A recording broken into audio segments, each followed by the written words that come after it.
everybody, it's Cool Guy here again, and we're going to be talking about the Rat Ogre today, or as I lovingly refer to him, Roger.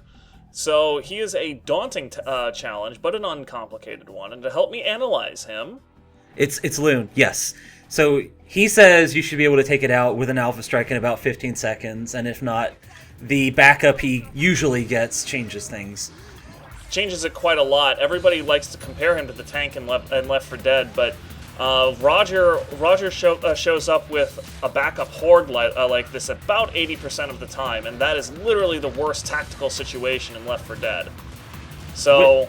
See, drink a strength potion as a good character who has big damage like Sienna's Fireball, and then you can tank him yourself, or Saltspire's Volleybow, or the Hagbane, just about anything. But when you notice I threw a bomb early on, which kind of took out Barden. You gotta watch out for that when people throw bombs under strength potions.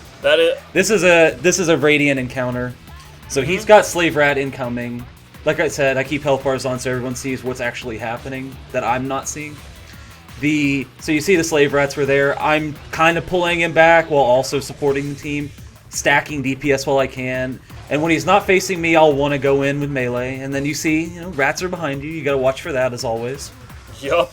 There's always rats around you during a Roger fight. That's basically the only way to look at it.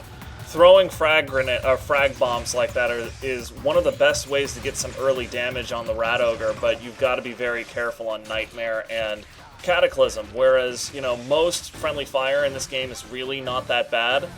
A strength potion bomb is the exception to that. You can wipe the entire team. This is how you anticipate and tank him in place. Yep. The way I do it is I'll fire a few rounds, walk up to him, punch him a bit, then backstep, which usually causes him to slam. You always want him to slug you, especially when he's alone, because that just knocks you back if you block it.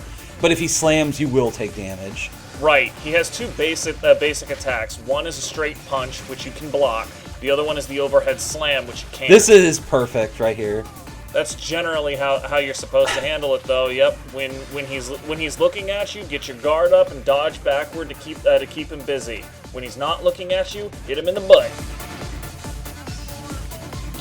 Don't ever throw firebombs at an ogre. It's not worth it. Firebombs are best left for the additions, as you just saw.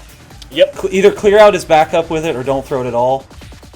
Off balance is great, it applies to him as well, and then you can see how quickly even like a shield can do some serious damage to him in the grace period. Remember that off balance triples all damage he receives, and it does work on him, yep. Victor's volley bow is absolutely incredible. This is very important. This doesn't last long, but the bots do not take any damage here. The only damage that this guy did here, this ogre, was to me right there, because it was a slam. Shit like that happens all the time. Yeah, the slam is unblockable. Watch Barden here. Barden is moving back. He got slugged and blocked it. He's now using the environment to his advantage.